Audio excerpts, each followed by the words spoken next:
dal pubblico, se qualcuno vuole fare delle domande brevemente, se vuole anche qui sul tavolo sedersi dottor Urman e il professor Enzo Di Olio, se qualcuno deve fare domande a livello genetico, a livello di retina pigmentosa, a livello di... Allora, un socio scrive: è possibile avere informazioni sugli ausili esposti nella hall per migliorare la vista dei malati di sindrome di Stargardt? Grazie. O per la distrofia dei coni e bastoncelli? Grazie. Maria Luisa e Renato. Digli che ti mandi un'email. Allora, il professor Parmagiani dice di mandarmi un'email. La risposta che do io è questa, ed è una risposta spesso volentieri, grazie, spesso volentieri praticamente strana. Il paziente ha due occhi. Questi due occhi sono gli unici al mondo.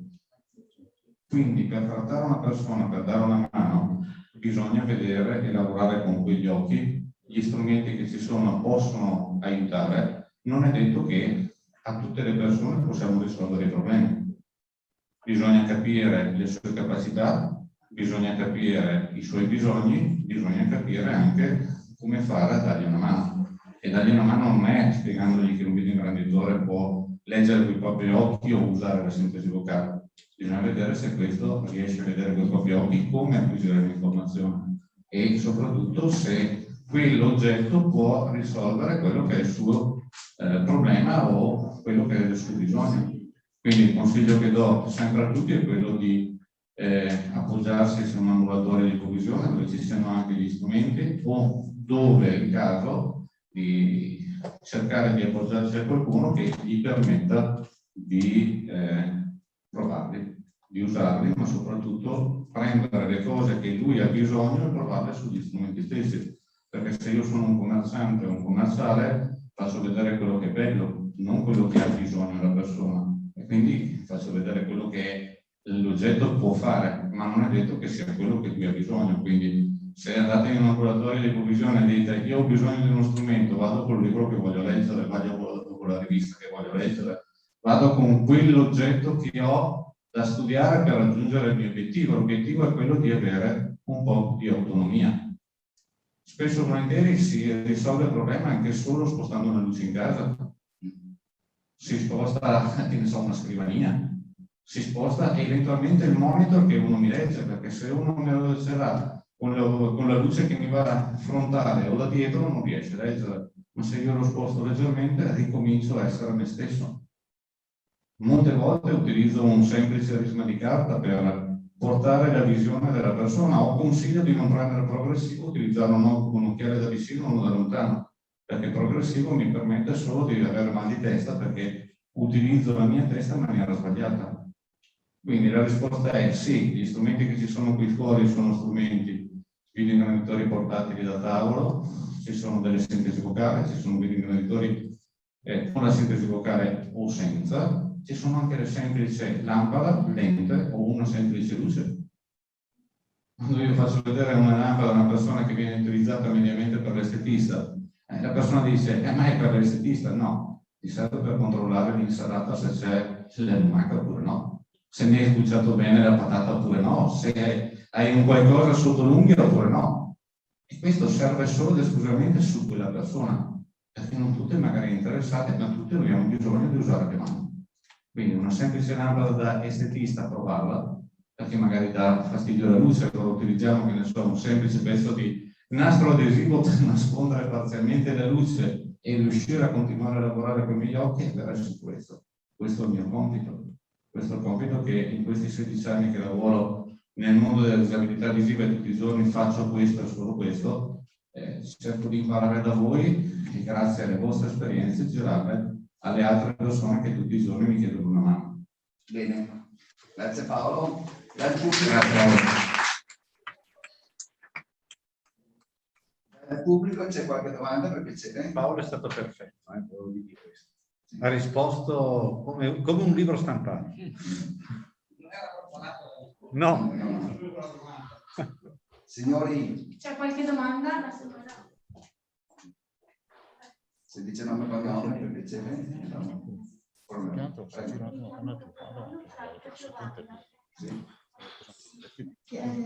Mi chiamo Campagnolo Franca Giovanna ed è una domanda genetica. E il professor Parmigiani ha detto una cosa che mi ha fatto riflettere molto. Io sono nata e cresciuta a Zurigo e fino ai 42-43 anni avrò avuto, e a 10 anni mi hanno riscontrato, mia madre mi portò perché avevo delle formichine, e a 10 anni mi hanno riscontrato la retinite pigmentosa. E in contemporanea si fece visitare anche mia madre, che ufficialmente era sempre stata bionda, e dicevano, e hanno trovato anche lei. Ora io ho un figlio di 37 anni e un altro di 31, e quando mi sposai dissi già a mio marito la problematica dei miei occhi e non ebbe problemi, però circa 2 anni dopo si presentò il problema proprio dei bambini, e io devo dire la verità, ero un po' sul chi va là, e all'Università di Zurigo, dove io sono sempre stata poi seguita, mi fecero a suo tempo, adesso io ho 61 anni, ne avevo 22, a suo tempo mi fecero dovetti portare tutti i parenti che avevo e che conoscevo. Ci dica pure la domanda. La domanda per la domanda. Sì, praticamente dicevo, i miei 2 figli, io in effetti ho detto ai miei ragazzi, pensateci prima di avere bambini, ho detto che questa malattia qui è una bestia nera, ho detto io. Non ce la caviamo più di torno. Il professor Parmigiani parlava prima proprio di questa cosa. Io vorrei portare i ragazzi a fare un riscontro, chiaramente certo. Nel passare quasi 40 anni sarà sicuramente diverso, una cosa genetica per i ragazzi più che altro. Assolutamente sì. Giusto? Sì, assolutamente. Cioè, e poi è chiaro che per regola in Italia, Enzo mi corregge se sbaglio, si può analizzare una persona di quella famiglia, che dovrebbe essere cosiddetto probando, cioè colui che prova che in quella famiglia c'è il problema della malattia. Dopodiché, se in questo probando viene trovato qualcosa, la stessa cosa viene cercata in altri membri di quella stessa famiglia, possibilmente con la segregazione familiare completa che partirebbe dai 2 genitori.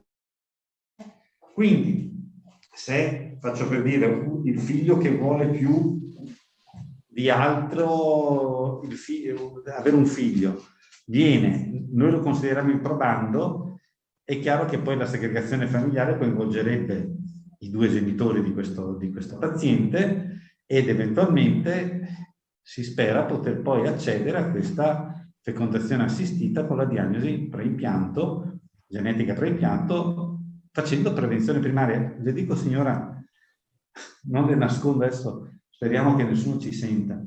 Io la prima volta che ho detto questa cosa erano parecchi anni fa, ed eravamo in un ambito, io non ho l'abitudine di fare, quando le cose sono molto lontane nel tempo, non ho l'abitudine di parlare con i pazienti di queste cose. Cioè, della retina liquida ne avrei parlato, non so, adesso, ma non da 6 anni. Quando un po' di tempo fa parlai di queste questioni solo con colleghi oculisti, loro la presero in maniera molto fredda, e non voglio dire, sembrava quasi che erano spaventati di non avere più pazienti. Però io credo che il futuro più probabile sia quello, non voglio demotivare nemmeno le big pharma che devono investire sulla terapia genica, perché a quel punto lì non servirebbe più.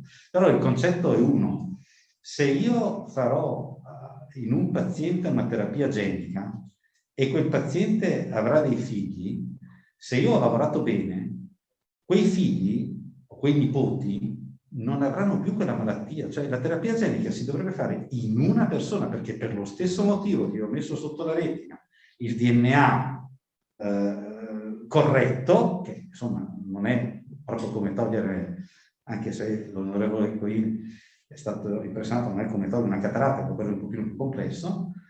È ovvio che a maggior ragione con la stessa mutazione dovrò fare prevenzione primaria e quindi far accedere questi pazienti alla fecondazione assistita. Poi, per carità, se uno dice io preferisco adottare un bambino, tutto il rispetto del mondo, sapendo che per adottare un bambino non è così semplice, soprattutto per una persona disabile. Poi sono scelte molto personali, ci mancherebbe. Dico soltanto che il futuro forse non è solo oculistico, bisogna essere di mente un po' più aperta, ecco, a mio avviso, sia nella governance con i nostri politici, sia anche in questa gestione con i genetisti, con i ginecologi, perché poi è tutto una cosa che... Quindi senz'altro, se i suoi 2 figli hanno la patologia, devono essere visitati, inquadrati, e uno di questi potrà fare il prelievo. Se il professor Di Viorio troverà qualcosa, è chiaro che poi si lavorerà per velocizzare le segregazioni familiari. Questo insomma l'abbiamo già chiesto al povero Leonardo Salviati, non voglio essere troppo insistente e pedante, troveremo il modo per accelerare sulle segregazioni familiari. Senz'altro. Grazie. C'è qualcun altro che ha qualche domanda? Buongiorno, sono Gian Pietro, il professore. Buongiorno Gian Pietro, buongiorno. Mi rifaccio al discorso della terapia genica. Il target che lei menzionava prima è dai 6, 18, 25 anni. Io ormai la mia retinite pigmentosa ce l'ho da quando avevo 24 anni, ora ne ho 59. Ma da quell'età io sto continuando a combattere la retinite pigmentosa. Come sa, mi ero trasferito in Sardegna e sono ritornato qui per combattere la retinite pigmentosa. Ora quello che ho sentito un po' mi ha disarmato, come dire, lei ha 59 anni, si teme la sua... No, Gian Pietro, mi sono spiegato male. Pensione? No, mi sono spiegato male. L'attuale terapia genica sull'RP65. Sì. L'RP65 è un gene con un'espressività che nel 90% oltre dei casi è infantile, cosa che non accade quasi mai in altri geni della retinite pigmentosa. Quindi è chiaro che io mi riferivo all'esperienza Luxturna, però non voglio togliere le speranze, dico soltanto che finché non abbiamo esperienza clinica sul campo con le altre terapie geniche, quello che possiamo riferire è quello che sappiamo, cioè che abbiamo provato con mano. E l'unica cosa che abbiamo provato con mano finora è Luxturna. Poi sull'RPGR io ho davvero fiducia che nel giro di un paio d'anni possa esserci una nuova commercializzazione importante di una fetta fondamentale, e l'RPGR è uno di quei geni ad espressione comunque più tardiva rispetto all'RP65, quasi sempre con le dovute eccezioni, e quindi è ovvio che ci dovremo confrontare con pazienti più grandi, cioè su questo è ovvio che se io avrò la terapia genica e un 45enne sta peggiorando, io gliela faccio, cioè su questo non abbia alcun dubbio, è che non ce l'ho. Non era riferita a lei, no, ma proprio io sto parlando del target che ci siamo dati in questo studio, per esempio, multicentrico sulle RP65. Sebbene ci siamo accorti, andando a riguardare tutti i nostri database, che ci sono alcuni pazienti con mutazioni di RP65 non così aggressive. Io per esempio ricordo di un paziente ultra quarantenne con una forma tra l'altro molto blanda di retinite pigmentosa, che quando abbiamo visto queste mutazioni sull'RPE65 mi ha detto sono proprio loro, perché... E da Napoli ci hanno confermato anche loro 4-5 pazienti così, molto atipici, cioè inattesi. Quindi non è nemmeno detto che tra un po' anche scopriremo che ci sono delle forme dei P65 magari trattabili in pazienti ben più grandi degli 8-25enni o 8-30enni. In questo momento quasi tutti i pazienti sono di quella fascia d'età, quello sì. Giusto per rincuorare un po' la domanda, riguardo alla terapia genica dobbiamo distinguere due, diciamo così, metodiche. Quella un pochettino più facilitata, di cui adesso stiamo parlando, di trial clinici che ci sono, quella in cui l'obiettivo è quello di andare a riparare la funzione di quel gene mancante, quindi sostituirla, rimpiazzarla, dando però come sine qua non che il paziente abbia la retina, abbia praticamente i fotorecettori, dove quindi chiaro che bisogna intervenire su pazienti giovani, su pazienti che hanno un materiale cellulare su cui poi quel gene è attivo.